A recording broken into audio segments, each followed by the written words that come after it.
और एक दिन की कक्षा में हमने लगभग या 5 या 6 का हमने अर्थ देख लिया था यहाँ तक, इतनों का। इससे आगे के श्लोकों का अर्थ समझेंगे। मोटा-मोटा एक बार पीछे का अर्थ आप देख लीजिए, क्योंकि कई लोग नए भी हैं और हो सकता है पीछे की बात शायद भूल गए हों। धृतराष्ट्र और संजय के बीच कुछ वार्तालाप चल रहा है। धृतराष्ट्र संजय से कह रहे हैं कि ये जो धर्म क्षेत्र कुरुक्षेत्र है, इसमें समवेता इकट्ठे हुए युयुत्सवः युद्ध की इच्छा से जो इकट्ठे हुए मामकाः यानी मेरे बेटे यानी मेरे बच्चे और पांडवाश्चैव और पांडु के बेटे यानी पांचों पांडव किम कुर्वत क्या करने लगे, ये मुझे बताइए कि वो क्या कर रहे हैं, क्या किया उन्होंने अभी तक। तो संजय उनसे कह रहे हैं कि अब संजय वहां का कुछ आंखों देखा हाल उनको बता रहे हैं। क्या कह रहे हैं कि उसके लिए दूसरा देखिए श्लोक है, संजय उवाच, संजय कह रहे हैं इस बात को। लेकिन संजय भी कुछ और बात कह रहे हैं। संजय जिस बात को कह रहे हैं उसमें दुर्योधन कोई बात कह रहा है। दुर्योधन अपने आचार्य के पास जाता है, आचार्य द्रोण के पास, और उनसे कुछ बात कह रहा है जो दूसरे श्लोक में कही गई है।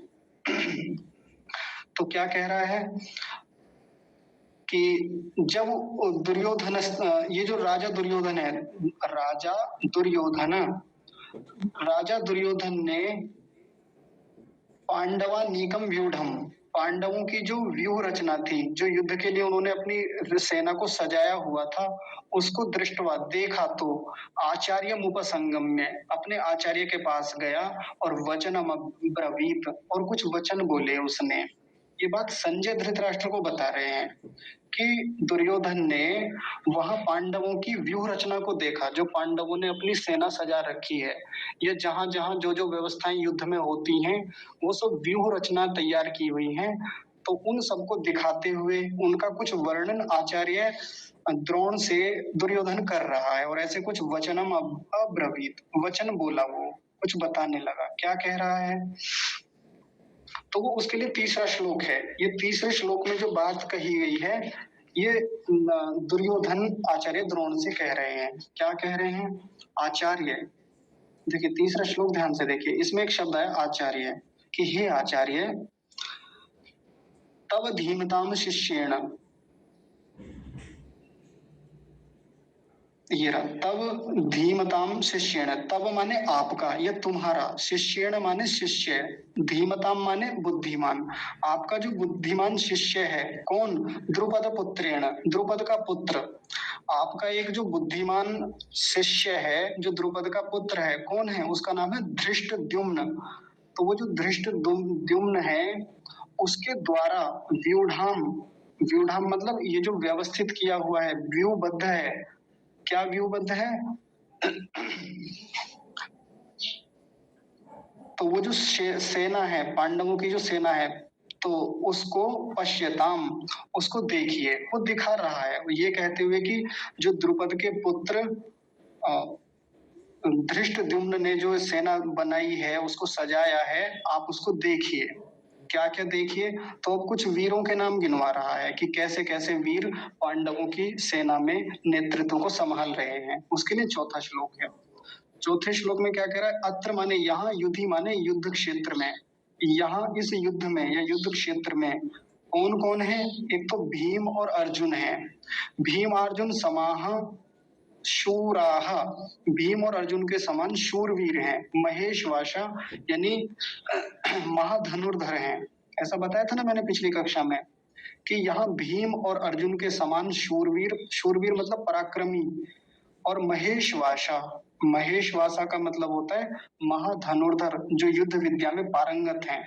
दो दो लोगों के नाम गिनाए यहाँ पे। आगे और क्या गिनाया? युयुधानो, इसको लिखेंगे युयुधानः, उस व्यक्ति का नाम था युयुधान। अगला बताया विराट, विराटश्च के लिए विराट शब्द है। द्रुपदश्च, एक द्रुपद है। महारथ, ये सभी महारथी हैं। कितने नाम हो गए पहले श्लोक में? इसमें अर्जुन और भीम हो गए, युयुधान हो गया, विराट हो गया और द्रुपद हो गया। 5 लोगों के नाम हो गए। ठीक है, ये तो आसान श्लोक है, बस इसमें हम कुछ महारथियों के, कुछ योद्धाओं के नाम दिए हुए हैं। अगला भी बिल्कुल वैसा ही है, 5वां जो श्लोक है, इसको भी देखिए। धृष्टकेतुश्चेकितानः काशीराजश्च वीर्यवान पुरुजित कुंती भोजश्च शैव्यश्च नरपुंगवः। पहला व्यक्ति कौन है? धृष्टकेतु। एक व्यक्ति और हो गया। ये कुछ नाम आप लोगों के लिए बिल्कुल नए होंगे, आपने शायद कभी नहीं सुना होगा। जैसे युयुधान नाम का एक व्यक्ति आया, ये हमने महाभारत में पहली बार सुना, यहीं पे ही, इससे पहले सुना ही नहीं जाता, हाईलाइट नहीं हुए ये व्यक्ति उतने। एक तो धृष्ट केतु हुआ, अगली लाइन में देखिए। एक हुआ चेकितान, चेकितान नाम है इसका। धृष्ट केतु, ये दुर्योधन कह रहा है इस बात को आचार्य द्रोण से कि देखिए उधर पांडवों की सेना में इतने इतने योद्धा हैं और ऐसे ऐसे खड़े हुए हैं। धृष्ट केतु है, चेकितान है, एक काशीराज है, और उनको वीर्यवान कहा इन सबको। वीर्यवान मतलब बहुत बड़े योद्धा हैं, बहुत बल से युक्त हैं। वीर्यवान का मतलब होता है वीरवान, जो वीर हैं, बहुत बड़े पराक्रम से युक्त हैं। आगे बताया एक व्यक्ति पुरुजित है, पुरुजित। कुंती भोजश्च, च माने और, कुंती भोजश्च, ये कुंती भोज, दो लोग हो गए, पुरोहित हो गया और कुंती भोज हो गए यहाँ पे। शैव्यश्च, इसको कहा शिवी नरेश या शैव्य बोलते हैं, शैव्य, केवल या तो शैव्य कहें या शिवी नरेश भी इनका एक नाम है, ये भी आपके लिए एक नया नाम होगा। और अंत में एक शब्द दिया नरपुंगवः। नरपुंगवः का मतलब होता है जो नरों में, पुरुषों में जो श्रेष्ठ होता है, मनुष्यों में जो श्रेष्ठ है, यानी मनुष्यों में जो वीर है, उसको नरपुंगव बोला जाता है। तो ये इसकी इनकी विशेषता बताई जा रही है। जैसे ऊपर लोगों की क्या क्या विशेषता बताई गई कि वो शूर हैं, महेशवासा हैं, महारथी हैं, वीर्यवान हैं, ऐसे नरपुंगव जो शब्द है ये भी किसी की विशेषता बता रहे हैं। और किसकी? ये जो सारे योद्धा बताए। तो नरपुंगव का मतलब हो गया जो मनुष्यों में, पुरुषों में जो बहुत बलिष्ठ है, जो ताकतवर है, जो श्रेष्ठ है, उसको नरपुंगव बोला जाता है। ये हो गया। आगे देखिए, आगे और कुछ नाम गिनवा रहे हैं। वो क्या है पहला नाम, वो देखेंगे। युधामन्यु, एक नाम आया युधामन्यु। और ये इसमें थोड़ा गलत हो गया क्योंकि मैं सीधा कॉपी करके लाया था, तो विक्रांत नहीं है, विक्रांत शब्द है, विक्रांत। विक्रांत किसी का नाम नहीं है। मनुष्यों में तो वैसे नाम होता है विक्रांत, लेकिन ये विक्रांत नाम नहीं है। विक्रांत कहते हैं पराक्रमी व्यक्ति को। एक ना, ये फिर से एक शब्द आया, जैसे नरपुंग, वीर्यवान, महारथी या महेशवासा, सूर, शूरा, ये शब्द शब्द है ना, तो विक्रांत भी वैसा ही शब्द है। जो व्यक्ति बहुत पराक्रमी होता है उसको विक्रांत बोलते हैं। तो ये किसके लिए कहा गया? युधामन्यु। युधामन्यु नाम के एक व्यक्ति थे, नाम मैं लिख देता हूं इधर, आप देख लीजिए। उनके लिए कहा कि वो विक्रांत थे। विक्रांत मतलब बहुत पराक्रम से युक्त, बहुत बलिष्ठ थे, बड़े योद्धा थे।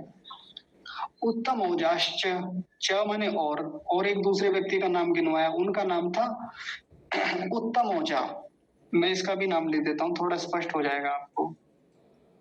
ये नाम मुझे लगता है आपने यदि गीता नहीं पढ़ी होगी तो ये नाम पहली बार आप सुन रहे होंगे। उत्तम औजा नाम था, नाम ही ऐसा था। अब मौजा पे ध्यान मत दीजिएगा, कभी आप सोचे कि मौजा जो शौक्स होते हैं वो उससे रिलेटेड कुछ मामला है। अब नाम है ऐसे, क्या कर सकते हैं, व्याकरण के अनुसार होगा कुछ इनका बड़ा नाम। तो इनके लिए भी एक यहाँ पर विशेषता बताई, उनका भी एक विशेषण बताया, एडजेक्टिव बताया कि ये भी वीर्यवान है, ये भी एक बड़े योद्धा थे। आगे एक नाम है सौभद्रो। सौभद्रो, सौभद्रो मतलब सुभद्रा का पुत्र। जैसे कौन्तेय, कौन्तेय से हम, जैसे हमने कौन्तेय नाम लिया, तो कौन्तेय का मतलब क्या होता है? कुंती का पुत्र। कुंती मतलब नहीं होता इसका, कभी कोई कौन्तेय का मतलब कुंती समझे या और भी बहुत सारे ऐसे नाम आते हैं जहाँ माता के नाम से, पिता के नाम से पुत्रों को जाना जाता है, तो उसमें कुछ थोड़ा सा परिवर्तन अंत में होता है उस नाम में, और वो फिर उससे पुत्र से रिलेटेड वो नाम बन जाता है। तो कौन्तेय का मतलब कुंती का पुत्र। ऐसे ही यहाँ आया सौभद्रो। सौभद्रो मतलब सुभद्रा का पुत्र। सुभद्रा का पुत्र कौन था? अभिमन्यु। वो भी अभिमन्यु उस समय वहां उपस्थित थे युद्ध क्षेत्र में। और क्या है? द्रौपदेयाश्च, द्रौपदेयाश्च, ये किसके लिए कहा गया? तो ये द्रौपदी के पुत्रों के लिए कहा गया। और द्रौपदी का एक पुत्र नहीं था, द्रौपदी के 5 पुत्र थे। जैसे पांडु के 5 पुत्र थे, ऐसे द्रौपदी के भी 5 पुत्र थे। तो सर्व एवं महारथा, ये सब ही सर्व माने सभी, ही एव माने ही, महारथा माने महारथी। ये सभी महारथी थे, बड़े बड़े रथों वाले थे। महारथी का मतलब ही होता है जिसके पास बड़े बड़े रथ हों। ये एक पहले ऐसा संज्ञा दी जाती थी, किसी को ऐसा उद्बोधन किया जाता था कि जिसके पास बड़े रथ हों, जिसके पास बड़ी सेना हो, बड़े घोड़े हों, उनको महारथी कह दिया जाता था। तो ये सब कैसे थे, ये जितने भी लोगों के नाम गिनवाए, महारथी थे ये। कितने श्लोक पूरे हो गए हमारे? 6 पूरे हो गए। मुझे लगता है हमने यहीं तक देखा था पिछली कक्षा में, या 5 तक देखा था। अब आगे 5 तक देखा था आचार्य जी। हाँ जी, जी जी जी 5 तक ही देखा था शायद। ये नया है आज। हाँ जी, हाँ जी, ये छठे वाला नया है।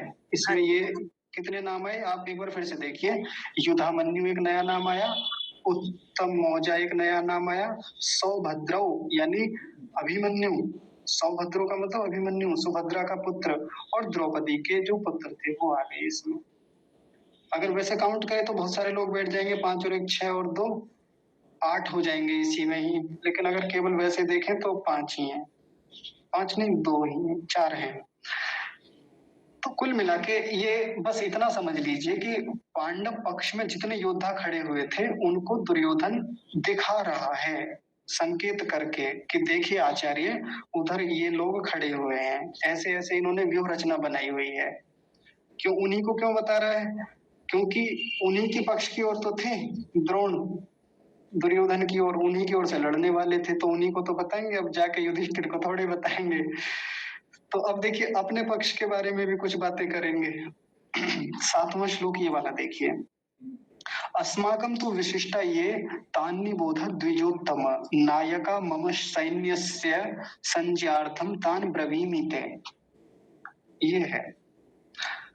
इसमें सबसे पहले देखेंगे द्विजोत्तम एक शब्द आया, ये द्विजोत्तम।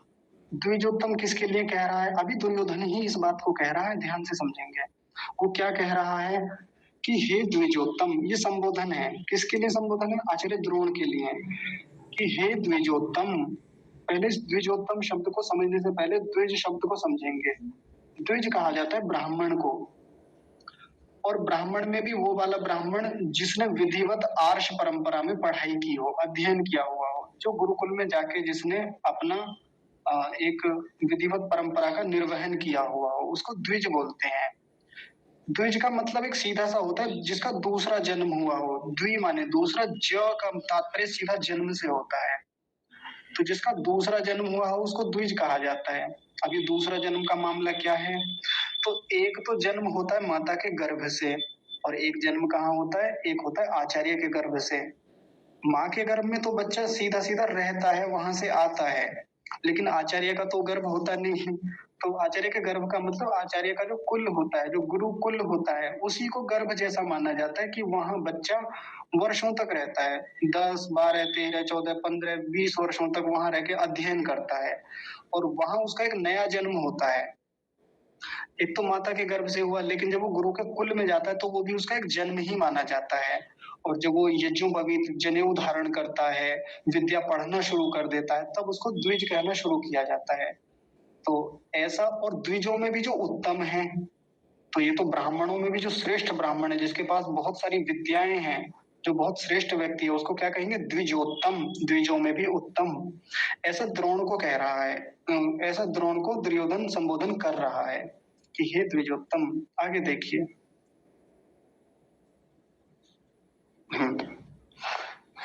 तो हे द्विजोत्तम, ये तू अस्माकम, इसमें एक शब्द है ये, तू अस्माकम। ये माने जो, तू माने तो, अस्माकम माने हमारे, विशिष्टा माने विशिष्ट लोग हैं।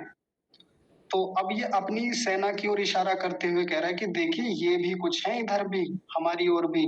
आपने पांडव पक्ष के लोगों को तो देख लिया, लेकिन अब इधर वाले भी देखिए।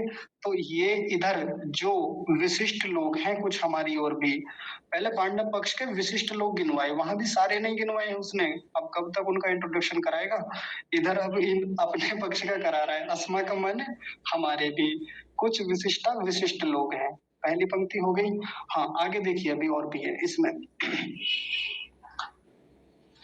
इसमें एक शब्द आया मम सैन्यस्य नायकाः। मम सैन्यस्य नायकः, मेरी सेना के कुछ नायक भी हैं, नेता भी हैं। मेरी सेना में कुछ विशिष्ट लोग भी हैं और उनमें भी कुछ नायक हैं। नायक मतलब जो सेनापति टाइप के लोग हैं, जिनको सेना का नेतृत्व करना है।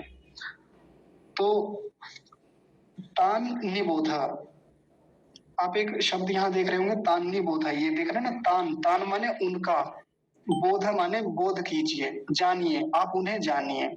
तो मेरी सेना में जो विशिष्ट लोग हैं या मेरी सेना में जो नायक हैं, जो सेनापति हैं, नेतृत्व करने वाले हैं, नेता हैं, तान उनका या उनको, बोध माने जानिए, आप उनको भी जानिए, मैं बताता हूँ उनके बारे में अभी आपको।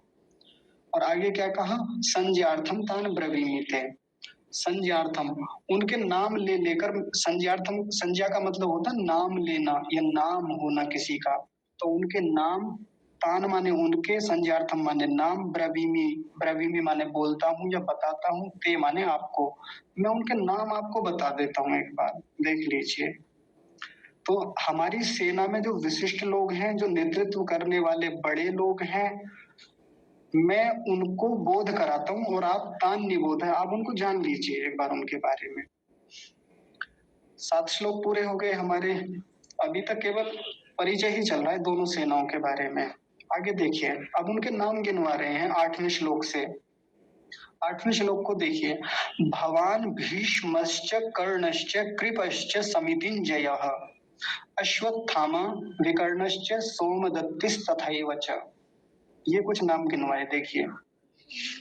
सबसे पहला तो भवान शब्द का, भवान का मतलब होता है आप, तो पहले तो आप ही हैं साहब, बाकी सब लोग तो बाद में हैं, असली नेतृत्व करता तो हमारे लिए आप ही हैं। तो पहले नाम कौन सा गिनवाया, सर्वप्रथम तो आप द्रोणाचार्य आप हैं। भीष्मश्च, च माने और, भीष्मः, दूसरे हैं भीष्म, पितामह भीष्म। और आगे क्या कहा, च शब्द बार बार लग रहा है तो च का मतलब और, कर्ण, कर्ण, अगले कर्ण हैं, कृपश्च, कृपाचार्य, अगले कौन है, कृपाचार्य। और कृपाचार्य के लिए एक विशेषण बताया ये वाला, समितिञ्जयः। समितिञ्जय का अर्थ होता है जो युद्ध में सदा विजयी होता है, उसको कहते हैं समितिञ्जय। हमेशा जो विजयी होता है, कभी नहीं हारता, अपराजित रहता है, उसको समितिञ्जय कहते हैं।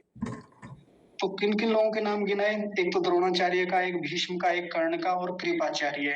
और इन लोगों के बारे में, या कृपाचार्य के लिए तो विशेष कहा कि ये कैसे हैं, समितिञ्जय हैं, यानी युद्ध में हमेशा विजय को प्राप्त करने वाले ये कृपाचार्य हैं। आगे और देखिए, अगले नाम, अगला नाम क्या बताया, अश्वत्थामा। नाम को बड़े ध्यान से समझेंगे, अश्वत्थामा। बचपन से मैं जब इसका नाम पढ़ता, इसका नाम सुनता था, इस व्यक्ति का नाम, अश्वत्थामा का नाम, तो हमें गलत ही पढ़ाया गया। ऐसा क्यों पढ़ाया गया, उसके पीछे की कहानी सुन लीजिए, आज आपको मजा आएगा सुन के। जहाँ मैं रहता हूँ, यहाँ पर हापुड़ जिले में एक गुरुकुल है, उसका नाम है गुरुकुल पुष्पावती, पूठ भी कहते हैं उस स्थान को, गंगा के एकदम किनारे है पुष्पावती। तो यहाँ पर ऐसा कहा जाता है कि इस गुरुकुल पुष्पावती में पांडव कुछ समय तक रहे थे आकर, और वहां उन्होंने विद्या ग्रहण की थी। वो जहाँ अपने पढ़े थे उधर, तो वहां तो पढ़ी ही, जहाँ सामान्य रूप से उनका गुरुकुल था, लेकिन ऐसा कहा जाता है कि यहाँ भी वो पढ़े थे, और पुराना गुरुकुल है, उसकी बड़ी पुरानी पुरानी दीवारें, पुराने भवन अभी भी बने हुए मिल जाते हैं। तो ये तो एक छोटी सी जानकारी आपके लिए सामान्य हुई, लेकिन एक और जानकारी जो विशेष कही जाती है वो ये है कि हमारे दादाजी एक बात कहते थे कि इस क्षेत्र में, जो हमारा जो क्षेत्र है जहाँ हम लोग रहते हैं, हमारे खेतों तक में एक व्यक्ति घूमता है आज भी। अब तो हमारे दादाजी नहीं रहे, लगभग 10-12 साल पहले उनकी मृत्यु हो गई, ज्यादा ही साल हो गए। तो तब तक भी एक बात कही जाती थी कि एक व्यक्ति हमारे क्षेत्र में घूमता है, उसका नाम है अश्वत्थामा। आपको आश्चर्य होगा सुन के, मतलब ऐसा हमारे दादाजी कहते थे। और वो व्यक्ति ऐसे ही घूमता रहता साधु के वेश में, लंबी लंबी जटाएं हैं, लंबी लंबी दाढ़ी है उसकी, और वो आटा मांगता फिरता है, या ऐसे ही किसी ने कुछ भी दे दिया तो वो बस उसने खा लिया। बस कई बार देखा हमारे दादाजी ने, और उसका ये दावा करते हैं कि वो अश्वत्थामा ही है, और ये वो अश्वत्थामा है जो, जिसको मारने के प्रयास किए लेकिन वो मरा नहीं था। ये अमर व्यक्ति है, द्रोणाचार्य का जो पुत्र था अश्वत्थामा। ये बात मैं आपको इसलिए बता रहा हूँ क्योंकि ऐसी कहानियाँ हमारे यहाँ चलती हैं, फालतू की कहानियाँ, झूठी कहानियाँ। मैं इन पर विश्वास नहीं करता। ऐसा बहुत सारे लोगों के बारे में कहा जाता है कि वो आज भी अमर हैं, आज भी जीवित हैं। तो जब तक मैं खुद ना देख लूँ तब तक मैं क्यों मानूँ इस चीज़ को? और ऐसा कहा जाता है कि वो जब घूमते हैं तो वो आज भी अश्वत्थामा जब घूमते हैं तो उनके मस्तक में कोई घाव हो रखा है, उससे खून निकलता रहता है हमेशा। ये भी एक कहानी चलती है, फालतू की कहानी। मैं ये बात क्यों बता रहा हूँ आपको?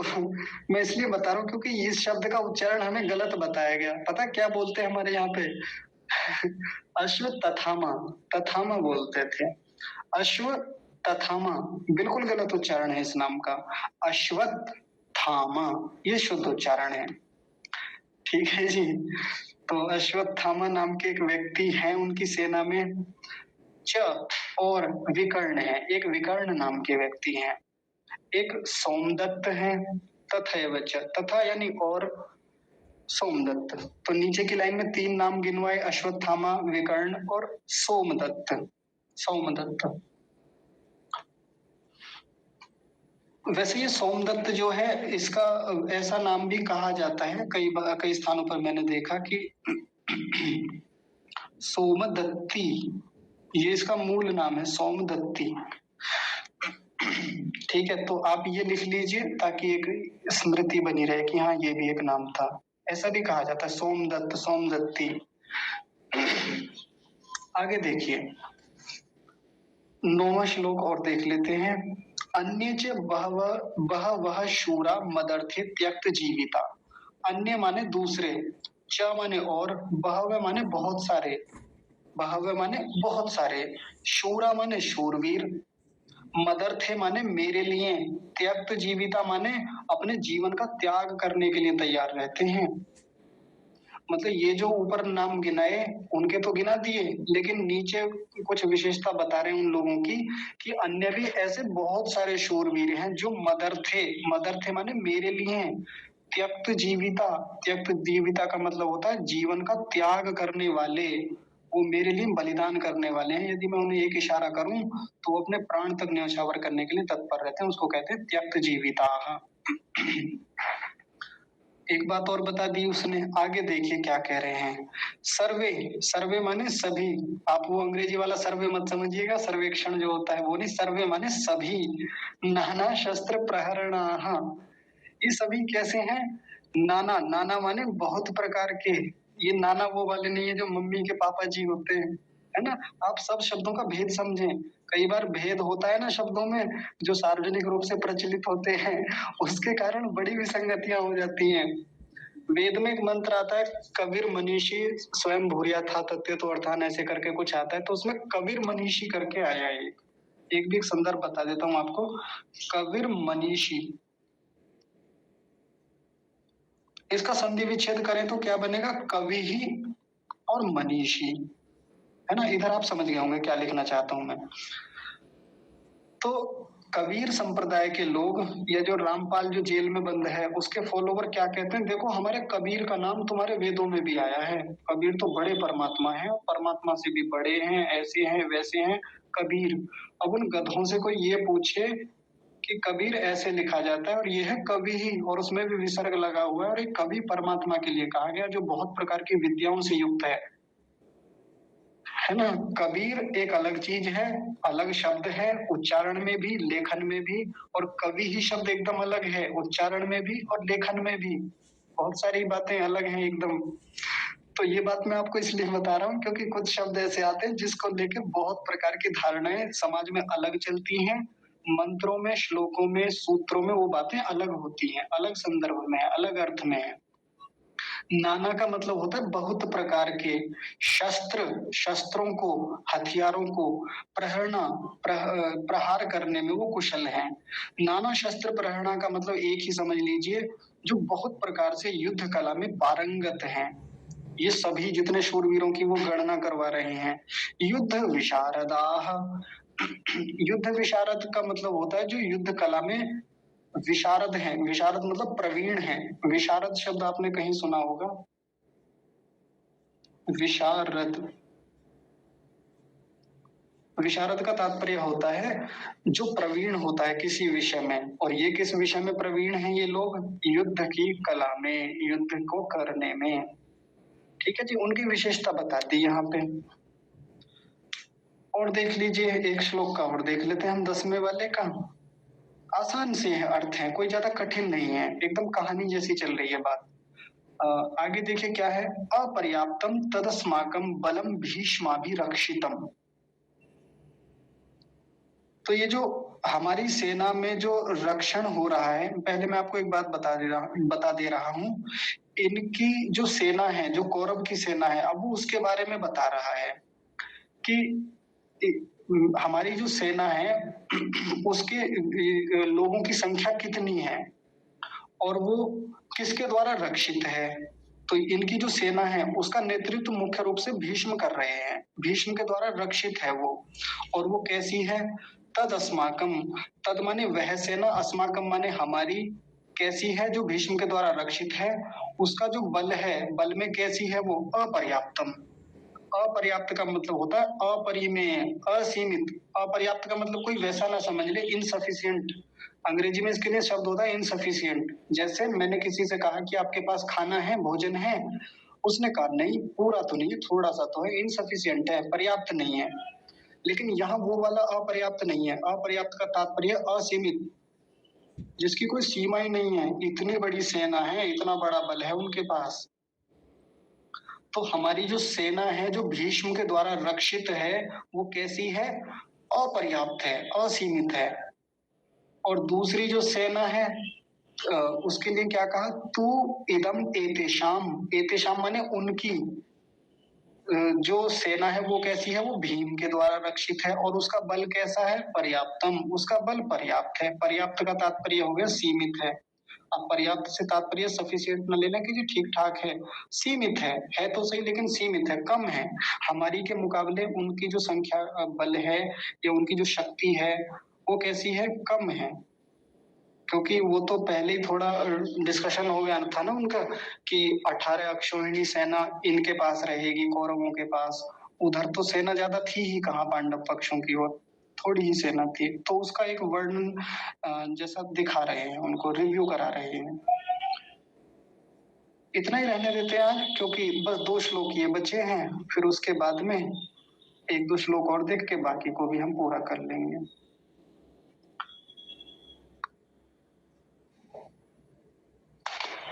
यदि इन श्लोकों में से किसी को कोई बात समझ में ना आई हो तो आप पूछ लीजिए, नहीं तो फिर कक्षा को विराम देते हैं। बताइए।